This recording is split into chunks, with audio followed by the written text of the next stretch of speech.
Net gain, networking, encouragement, training, helping Snow Landscape and all small businesses hire, train, retain, and engage the best teams to build those win-win workplaces. Are you looking to thrive at work? Here is your Net Gain. Welcome to Net Gain. This is networking, encouragement, training. I'm your host, Evan Tashbar from Jack of All People Trades.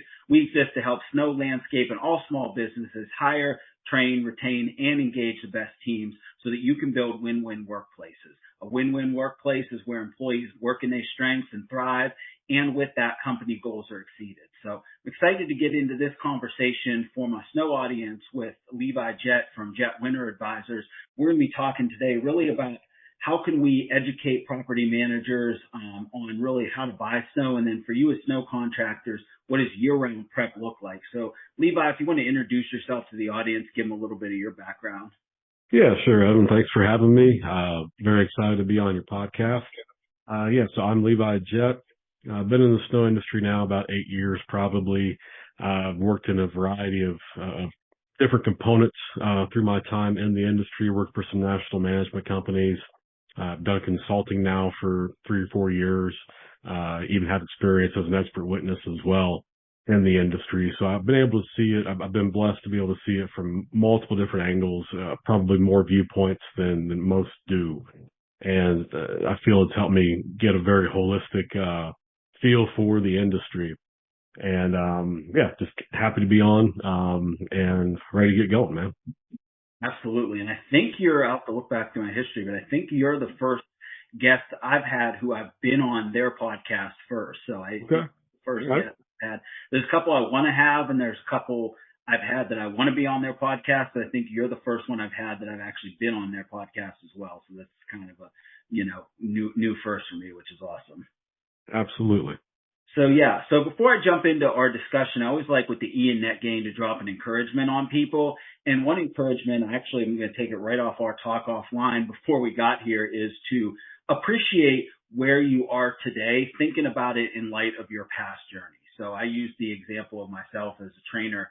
One time I came off a day where I was exhausted. I had had like 4 training sessions and then one, consulting session at night. And I'm like, oh my gosh, I'm so tired. And I thought about back to when I used to work in a job in payroll and benefits that I hated, nothing against payroll, but just for me and my personality, it was not working with never being around people, being super detail oriented, alone. It just really drained me.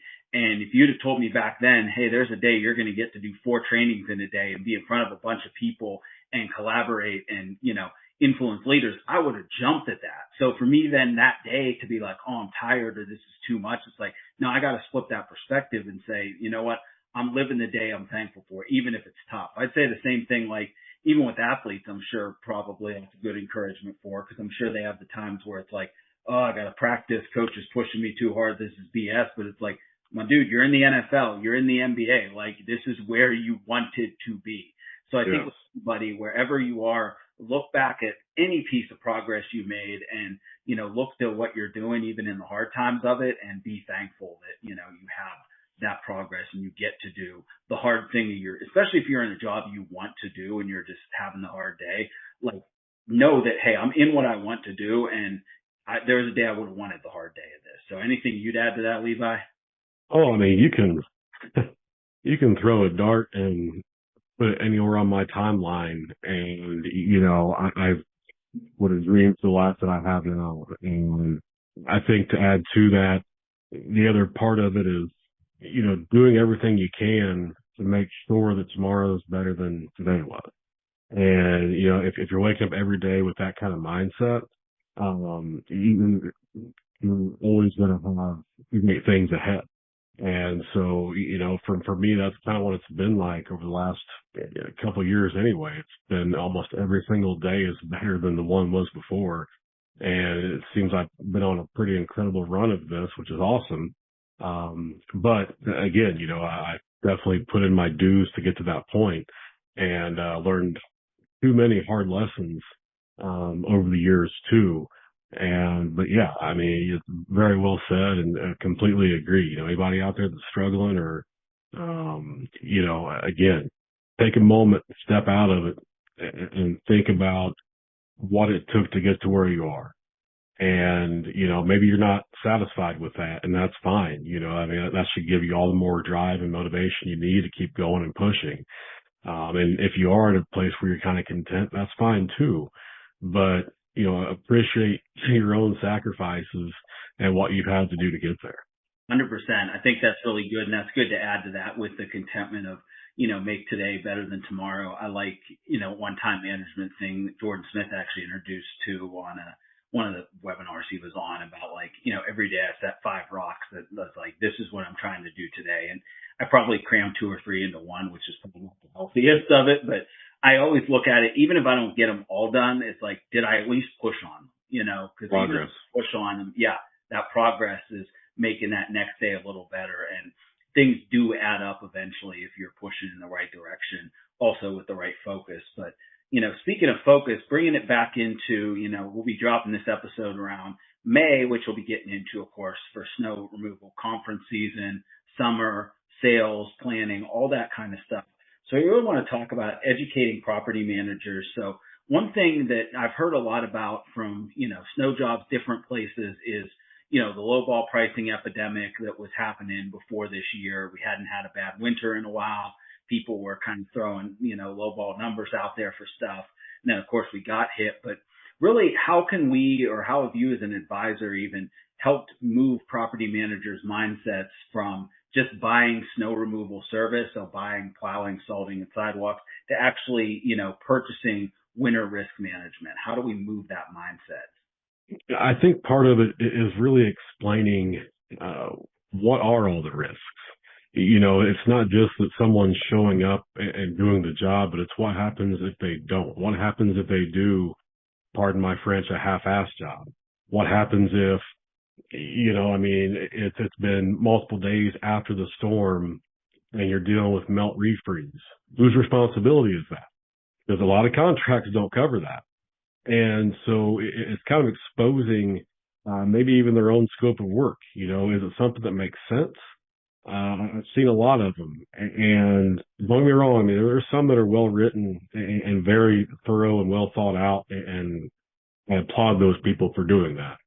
There's just as many or more, probably more, way more, that are just atrocious, and it just doesn't make sense. There's a contract I have in mind in particular that has a 2-inch trigger for when they're talking about ice or freezing rain.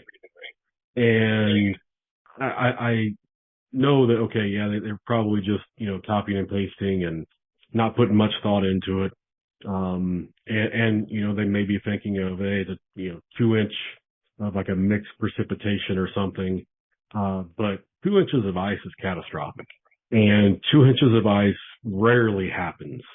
2 inches of ice, you're calling in the National Guard. Things were shut down for a week. And so, but when you're seeing that in a scope of work, part of that scope is what's the contractor's interpretation of it?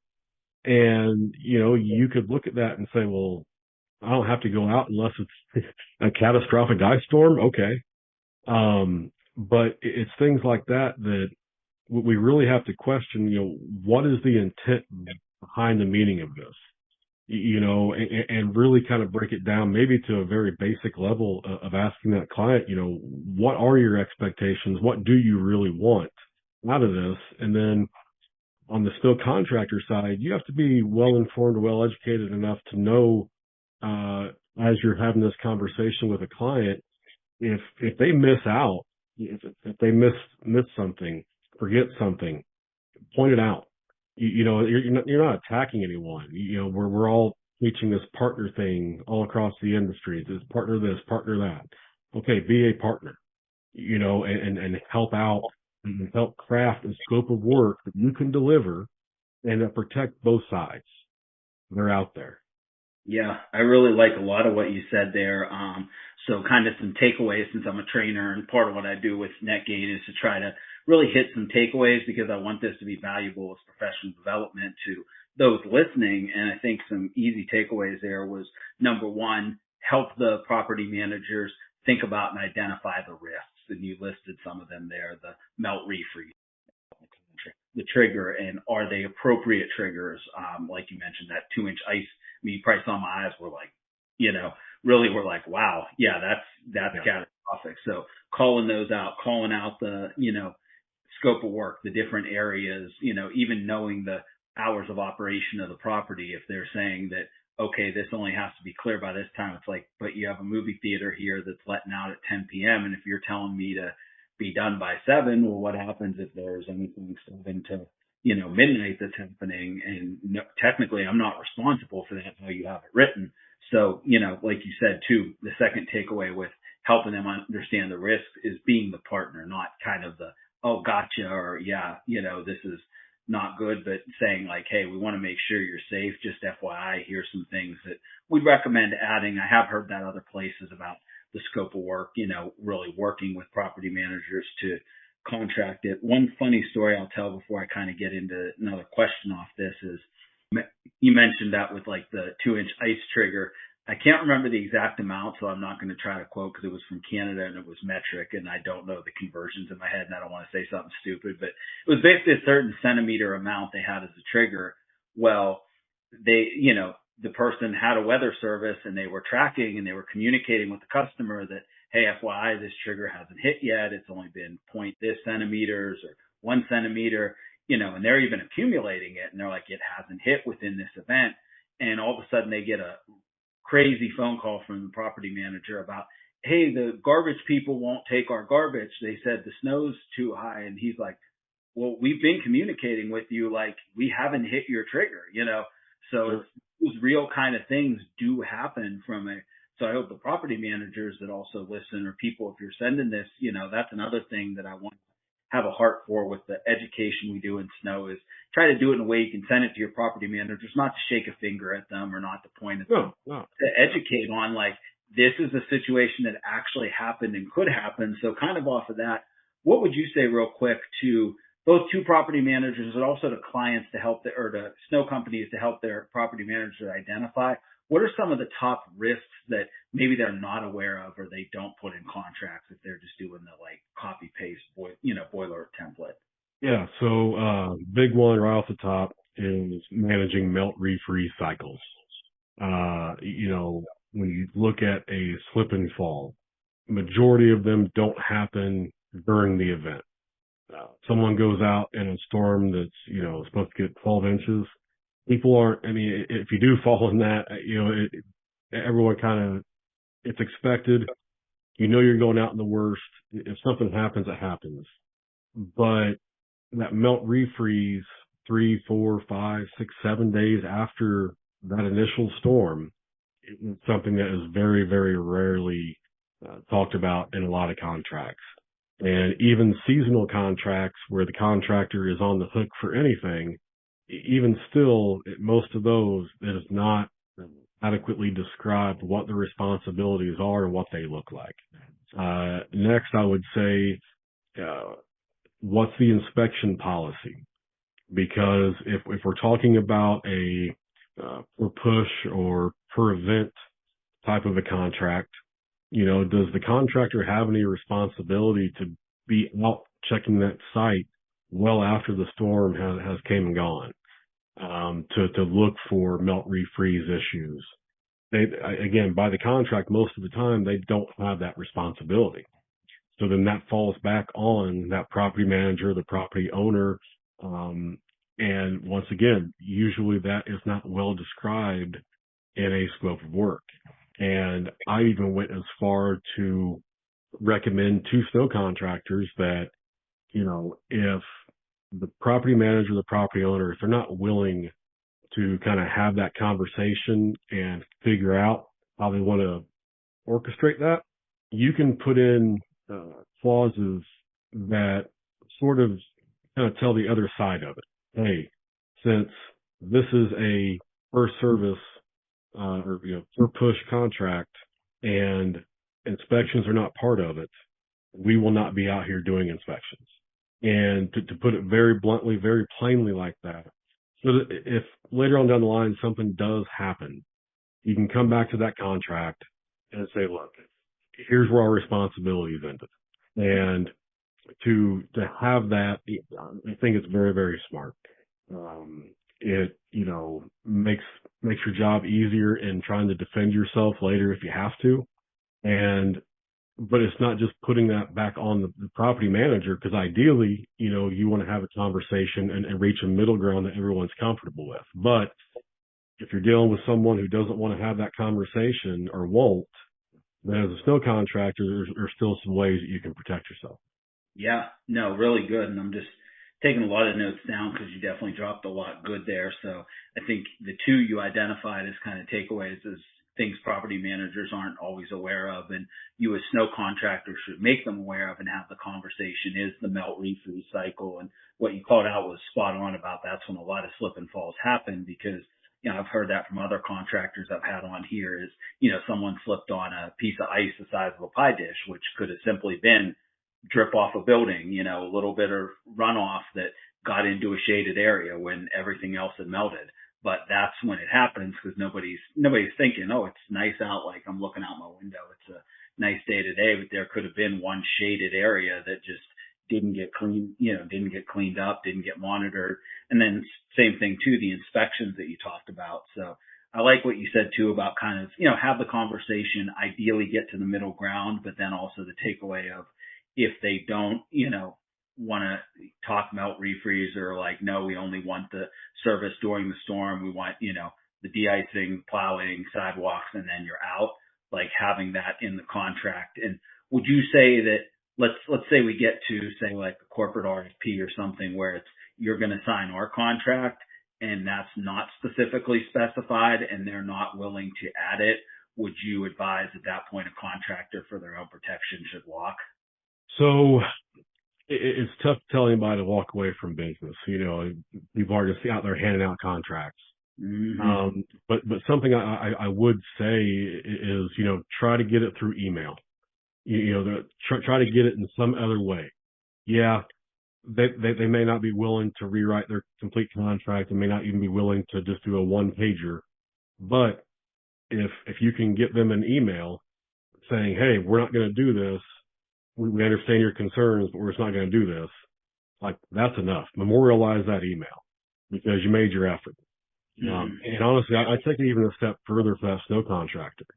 If that contract does not require you to have a 24/7 presence on site, most don't. You're not responsible for constant inspections to make sure that property is always free of snow and ice. That then falls back to the property manager, the property owner. That's their job. They are there 24/7. Now, again, if you have a contract that they expect people to just sit and wait for something and to check, then that obviously changes that conversation. But unless you have a contract like that, you need to make that known as well that, look, hey, we're not going around and looking for a piece of snow that fell off of a car, or someone, spilled a drink somewhere. And again, like you said, left just a really small patch of ice somewhere. That's not on us. That's not typical snow and ice removal, snow and ice management. Yeah. I really like the point you brought up about property manager responsibility, because I think in some ways that, there's they're a snow contractor, they take care of everything, but there is that point, like you said, if it doesn't require you to be on site. Again, I would say another point of educating your property managers of, hey, this is your property. So this is, you're monitoring, you're the ones that are here. You have staff that are here, these hours. However, here's what is our responsibility and what we will do. And I like what you said too about it. It is tough to walk away from business. And I'm glad you kind of gave that nuance, because I know some people hearing this would probably be rolling their eyes when I say that, because it's like, well, yeah, if we went with every single compliance thing we didn't like or wasn't exactly 100% foolproof for us, we might never work, because nobody's ever going to want to write a contract in a way that's like, yep, snow contractor is in no way liable. Like, let's do this. So, right. Getting it in email, I think was smart too, as far as the takeaway. So, one thing I'd say too with the melt refreeze, and I'll let you kind of react to this, is, I think it's important to educate the property managers too on, with those melt refreezes, if you're responsible for that, all that goes into that. Because I think sometimes I've seen in my experience, I'm sure you've seen, it's, oh, well, that's just part of keeping the site clean. Same with the seasonal, but it's like, no, if you're actually really monitoring for melt refreeze, you've got hours spent monitoring, that's payroll depending on how you're paying, or that's time. If it's a salary person, still time away from rest and doing other things they could be doing, billing. You have a weather service that you're likely working with, because if you're requiring that type of monitoring, you're at least working with a weather service. You might be going as far as having like a on-site weather station, a frost solution, something like that, that's actually having the camera and monitoring the site temp itself, all costs, of course, labor too, to go out, de-ice, do the inspections, that's hours, that's fuel, what I mean? That's potential insurance, if you're putting a vehicle on the road. Plus, if you get into managing a bigger event, you have stacking, hauling, which are other services, of course, should be billing for. But, how would you kind of react to that? And then how should contractors be educating their property managers so they don't feel like this isn't us trying to come and pick your pocket for something, but understanding there is a cost to do this? Sure. And, something that you left out was material. I mean, if we're going out to monitor melt refreeze, there's a chance we're putting down salt. Yeah. So I think that overall it's just informing that, look, we're not going to be out here putting down salt when the ground temp's 40 and things are melting, and we're not expecting to get back below freezing. But that's not what this is. But, and something that I actually did this year, this past winter, was sent out melt refreeze alerts for some clients, and actually beat some paid weather services to the punch by doing it, because you're really just you're monitoring the longer term, what we've been dealing with and what we're expecting. And around here locally, when we had, I think it was 11, 12 inches, something that came in early February or late January. I can't really remember. They all blend together, but, right after that, it got just stupid cold for a really long stretch. Mm-hmm. And temps started to gradually, increase, but we had a day that, got, I don't know, maybe into 36, 37 degrees, and you had some melting. But that next day, it was like almost 50, and you have sun melting going on. But those temps, we were getting back into the low 20s at night. And, it was kind of ridiculous, how many people out there had no intention of trying to push any services at all. And, so I always tell people, hey, like, your due diligence, even if you have a contract that, if it's not seasonal, you can't just go service, right? The client has to give you permission. I had people tell me, no, we don't want it, but I asked, and that's memorialized. And so again, if something comes of it, my people are covered in this. I think that's kind of one of the things you can help get customers maybe to buy in a little with this is, sharing more weather information and data with them and helping paint the picture of what's really going on. It's not a money grab. I'm not, putting this in the contract to say, hey, a melt refreeze inspection or whatever is this amount. Because, at the end of the day, I'm probably just going to, do a salt price anyway. But, and the other thing too is melt refreeze. Sometimes you do have a elongated cycle of that. But still, usually it might only be a couple of days that you're really having to monitor very closely. And then, you might have lows that come up above freezing for a little while, and it's able to melt off a lot of that snowpack. So it's not something that's just going to be happening, days on end for forever for the whole winter. But unless that property manager or property owner, unless they're prepared to deal with it themselves, you're better off trusting your snow contractor, especially if they have the foresight to bring this to you, and let them handle it and save you guys both a potential headache later on down the line.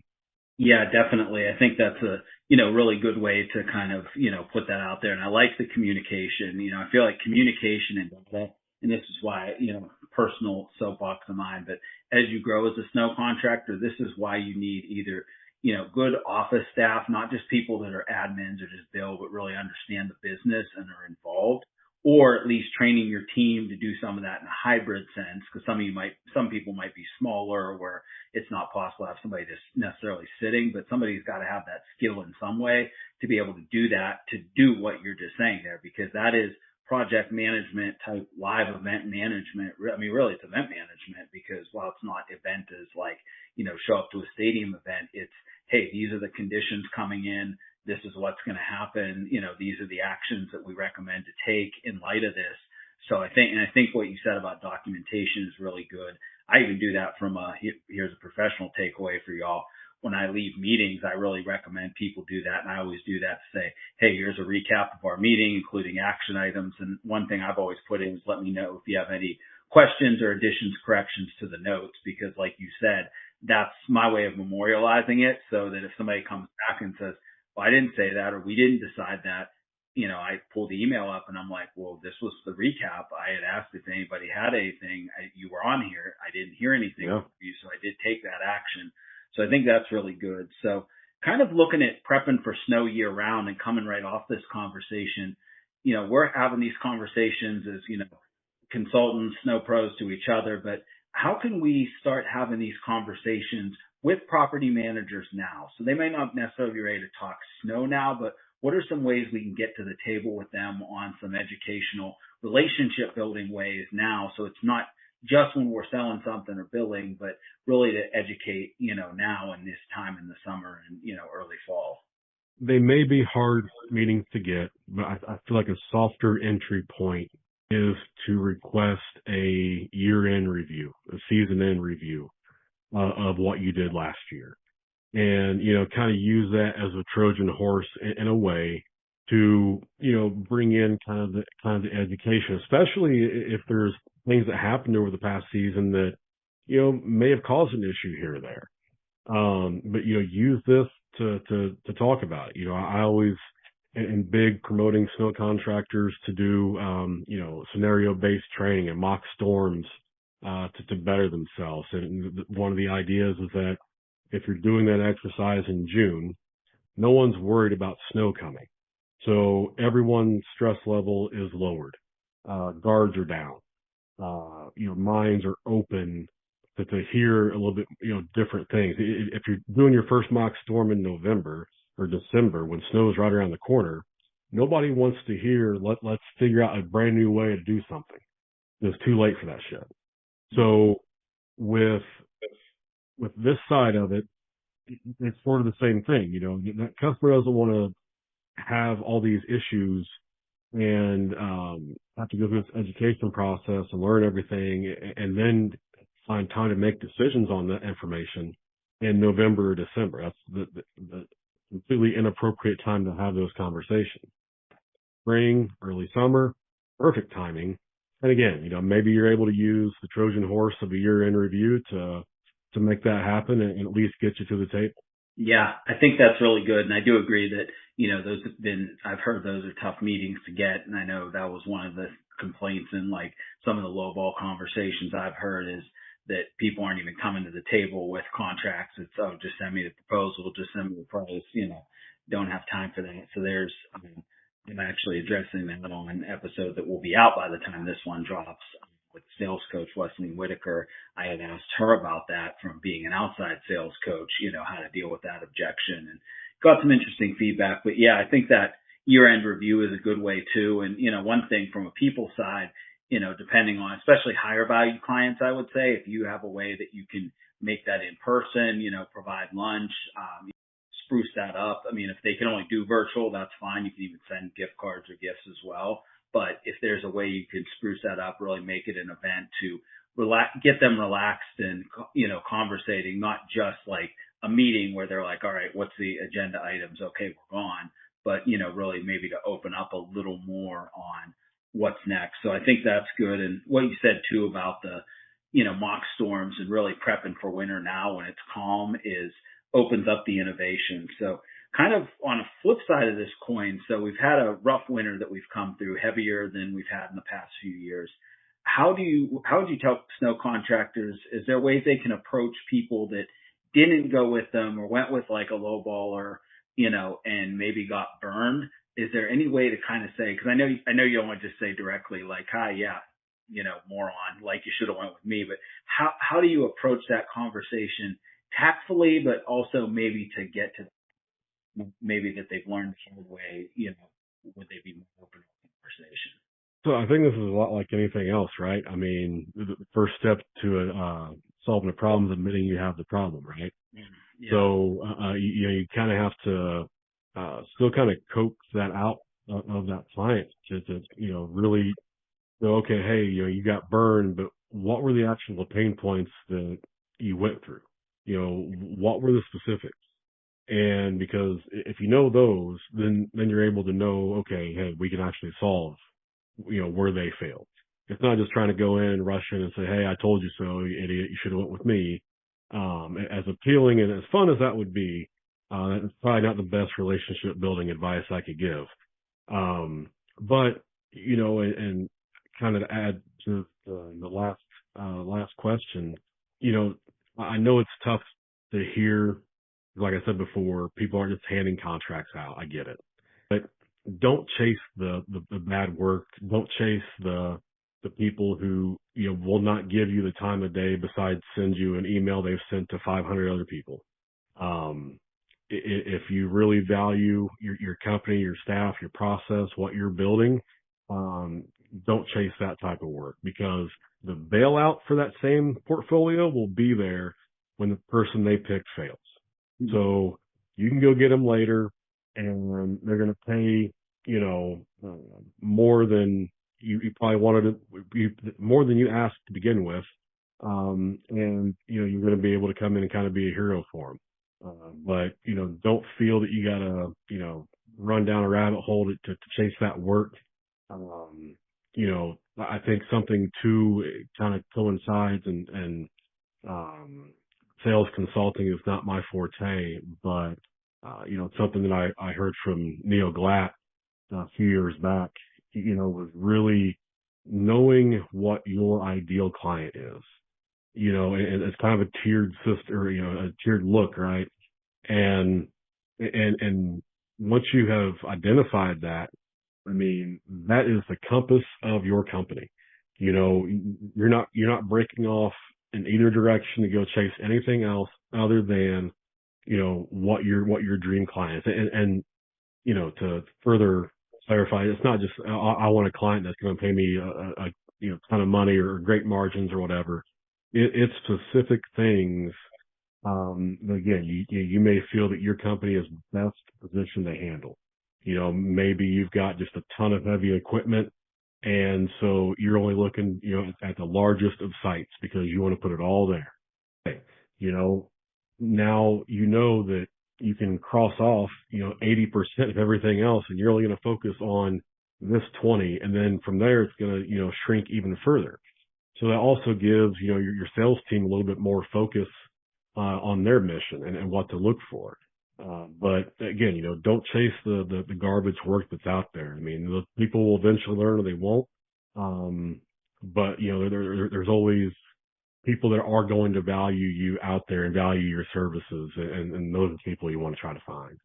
Yeah, I think that's good perspective. And like you said, people, they still have to admit they have a problem, which you and I have, we've led people, we've coached companies. We know that, even people that have problems don't always admit that they have problems. And in that case, there's really not much you can do. So I think it's kind of not in a rude way, but, knowing in your sales process, I would definitely suggest like an outreach to past people you reached out to since you had a winner, just to check in how it went, because it might open that door. But if they're still like, oh no, everything was fine. And even if you drove by their sites and you kind of point some stuff out and they're like, oh yeah, I know, but everything's fine, we're good.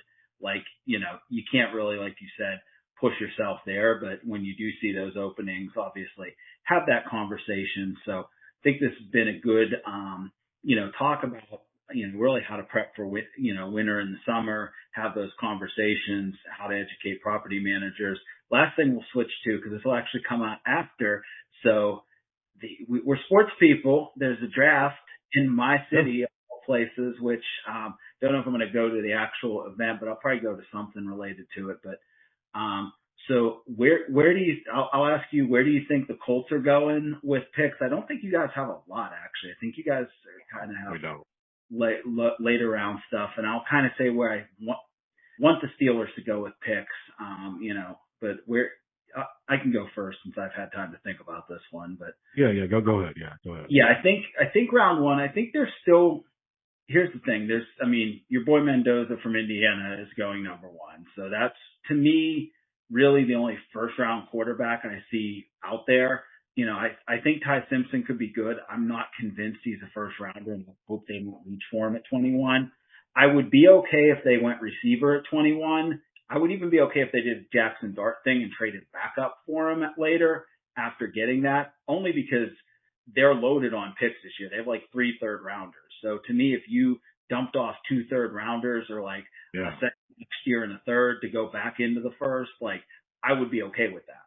But I would be upset if they went him in the first. And, Ty Simpson, if you do come to Pittsburgh and ball out, you can feel free someday to throw this clip in my face and be like freezing cold take. I'll take it on the chin. I think beyond that, I think they need to address the O-line. We lost Siamalu. Left tackle's still a little bit So I think they'll probably go there in the second. And then third, I think shoring up the D backfield. I could also see him going safety in the first round because 21, there's been some first round safeties. And if they don't get, like, if Lemon, Tyson, and Carnell Tate are all off the board at 21, I don't know. Omar Cooper could be good, but if he's off the board too, like if those 4 are off the board, I'm saying, like, do you look at a safety? And as always with any draft, it's going to depend on where the run of people goes. Because I feel like with certain positions like receivers, there can be a run of them where, or a couple of years ago with quarterbacks when like Penix and Bo Nix went in the top 12, and there was just that run on quarterbacks where some of them start getting a little overvalued for where they were projected. So that's kind of my take on the Steelers. What do you think about the Colts? So the quarterback thing's funny because I think the year of the C.J. Stroud, Anthony Richardson, Will Levis, and Bryce Young draft, I think really kind of maybe got people to rethink. Hey, you know what? Just because they went to college does not mean that they're ready for just one of these 32 jobs that are out there. And that's why I think that the Raiders getting Mendoza, I think it's going to be big for them, man. I really do. Having Tom Brady involved, I think adds a lot of legitimacy to that organization. I think again, having Brady involved will probably mean a damn bright future for Mendoza. And what they just brought back, who did they sign? I can't remember. Kirk Cousins. They picked him up for a year, looks like to mentor, which again, I think is a great strategy in that. With the Colts, so last year we traded, this year's first and maybe even next year's first, for Sauce Gardner, which he came and played like 1 game, got injured. I think he may have played 2 games last year, maybe 3. I was not really all that impressed. I really don't think that he was worth what we gave him because I believe we gave more than just those 2 first. I think we gave, that was just the icing on the cake. And, so we'll be picking in the second. Our defensive secondary, there's a lot of people in both the cornerback and safety room right now for us. So I don't see us spending any time in the draft there, really. I think the edge is probably where we would lean to try to get somebody in the second round. And then behind that, I would say linebacker. I think the Colts have been kind of relatively soft at linebacker for a long time. Zaire Franklin gets props for being the leading tackler, but there's a leading tackler on every team. Doesn't mean you're worth a damn, so I would like to see, I saw something, maybe Colts trying to get Aiden Fisher. That'd be cool. Keep IU here. But, and I'm never opposed to a good pick on the O-line. You got to have them. And then I think at some point you've got to bring in some type of receiver. They let Pittman go, which I'm actually happy for Pitt. I really, really am, man. So it's funny because, and this is just my viewpoint. People can argue, but Pittman's entire career in Indianapolis, he has not had a consistent quarterback, and more often than not, he's not even had a good enough quarterback to get him the ball on a regular basis. And so I was excited for him to go somewhere else, but it just sucks he's going to Pittsburgh.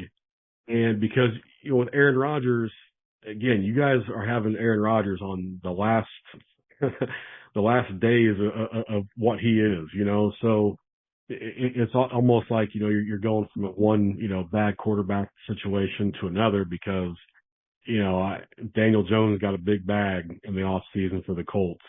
I don't know that, I mean, it's only a 2-year deal. But yeah, man, people look at his injury last year, the Colts were starting to falter before that injury happened. And, I just don't see him as the long-term solution. I hope I'm wrong because I'm tired of 7, 6, and 8 win seasons over here. I'd really like to see what a playoff game's like. But yeah, I think that's kind of the direction they'll probably head. But I'm really hoping this is Chris Ballard's last draft. I really hope that we move on from him after this year and get a new general manager. Yeah, no doubt. Yeah, I mean, the Sauce thing. Here's the thing. I think hindsight's 2020. Obviously, it didn't work the way you wanted. Daniel Jones had the injury, but at the time you made it, I mean, it was a kind of all-in bet, on what was for sure. A very good start to your season. So, it was kind of like, let's shore this spot up and really go in. So I can't totally fault them on that. Maybe they gave too much for it, and now we're paying. And that's the tough thing about an all-in bet like that is you do give that much up.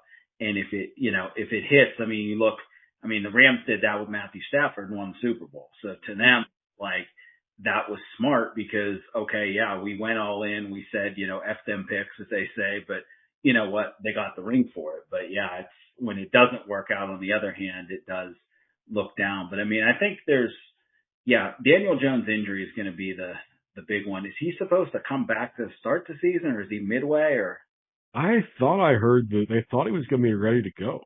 I mean, and again, I hope he is, because I'm tired of the built-in excuses that the Colts front office has had over the years. And it's been one thing after the other, but, my whole thing is, okay, but, say, Daniel Jones starts week 5 and the Colts go, 2-3 or 1-4 before that period. So now it's uphill climb the rest of the way.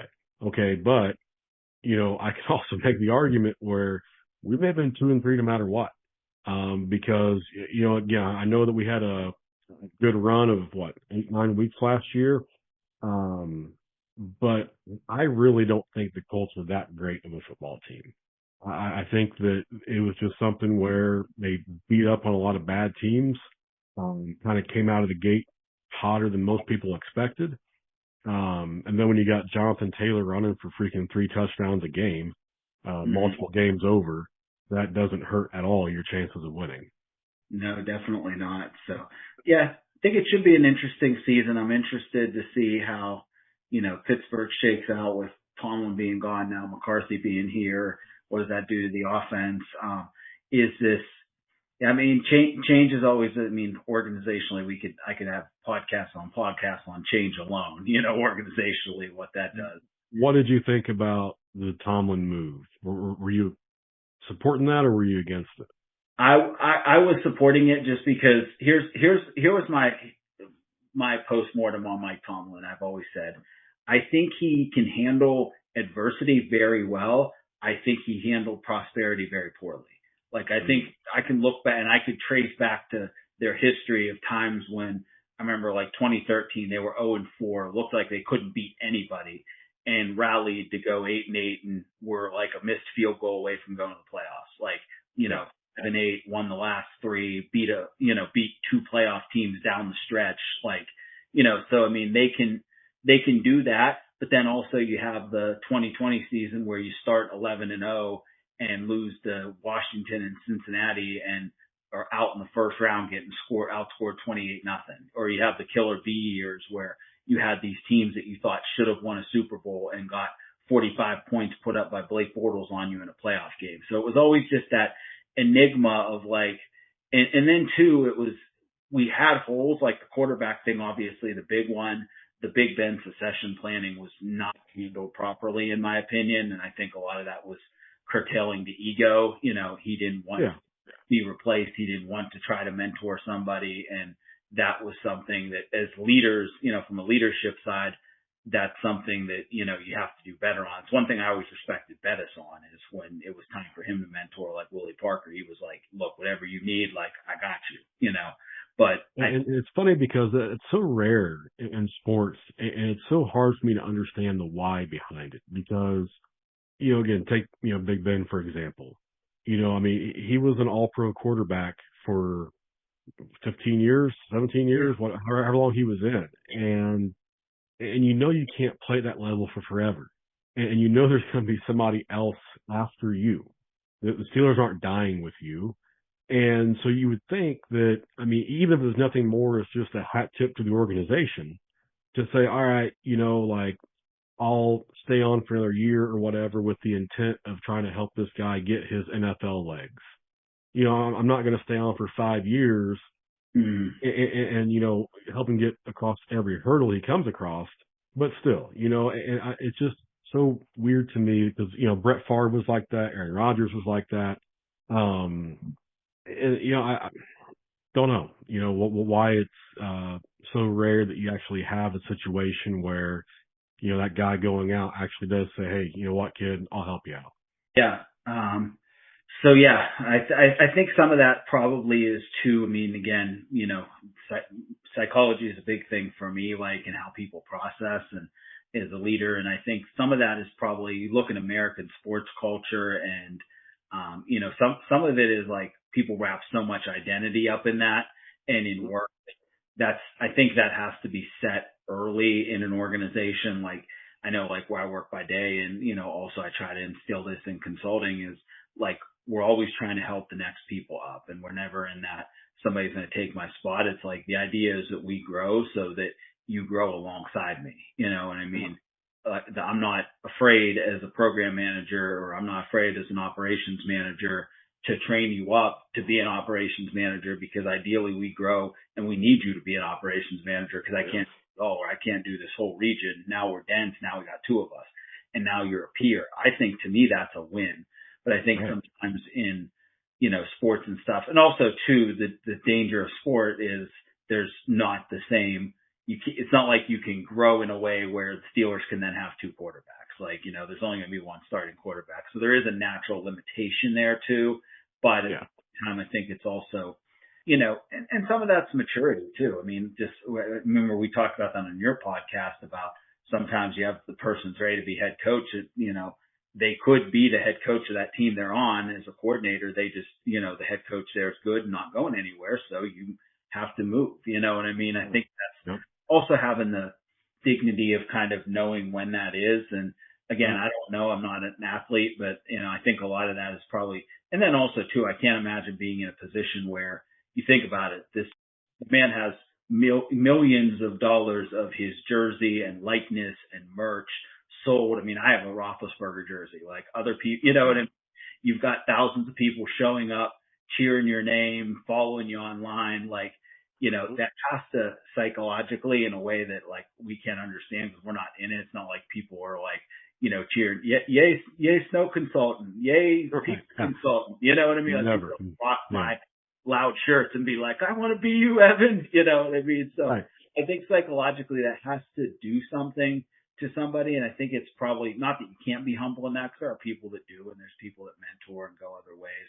But I think that has to play on your mind. I'm not making excuses for them, but I think there's just identity and, a lot of things wrapped up in it.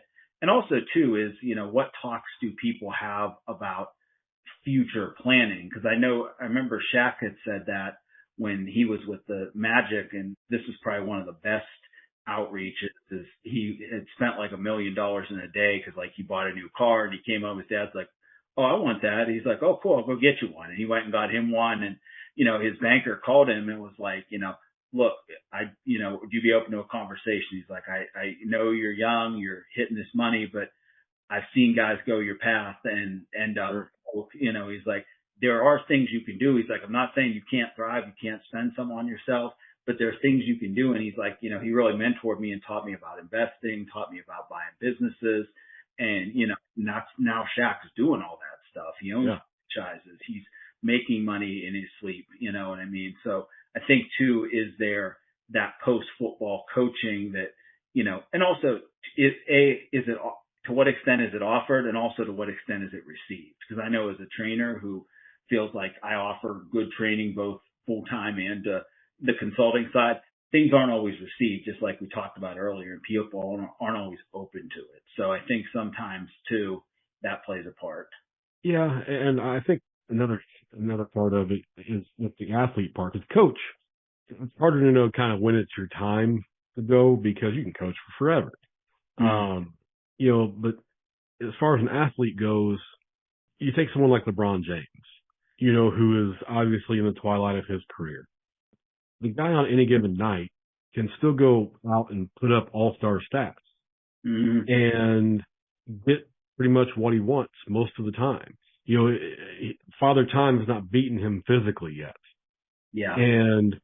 But you look at someone like Peyton Manning, who, was good, and then, fell off. I mean, again, it was injury related, but still, that was the end. You go back and watch that playoff run and the Broncos had that last year he had. I mean, he was a shell of himself in that Super Bowl. And I'm a huge Peyton Manning fan. It kills me to say that, but he 100% was. Denver's defense won that game. And but with Ben, he was never athletically gifted aside from being like huge and having a cannon for an arm. But he wasn't going to beat anybody in a foot race. And so I think for maybe him, it was like, man, I can stand back here in the pocket and still throw the ball better than most of these young kids coming out. And so maybe like that was part of it, where if it's very clear to the athlete, all right, man, you've lost more than a few steps, and we're at this impasse now.